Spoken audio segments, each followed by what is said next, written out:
økonomi. Nu skal regeringen i stedet finde opbakning blandt de skeptiske røde partier, og det haster, der stemmes i morgen. Forsvaret får til at bruge op mod 30 milliarder på nye kampfly, men den model, der er favoritten, den er aldrig blevet testet af danske piloter.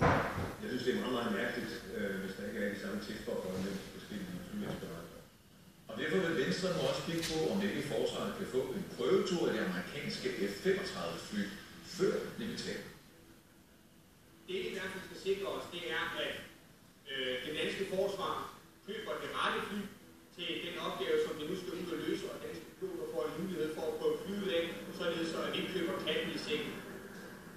EU's justits- og indrigsminister mødtes i dag til et uformelt møde i Luxembourg, og øverst på programmet stod flygtningepresset på EU-landene. Helt nye tal fra FN viser, at flere end 4 millioner syrere nu er på flugt fra landet. Det er store byttedag blandt verdens bedste kokke. Hele 37 af slagsen har i dag skiftet arbejdsplads.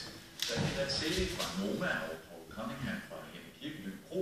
De er sendt ud i verden, og til gengæld så får vi herhjemme besøg af verdensberømte gæstekokke. Og så til en kort og kold. For vindstød af storm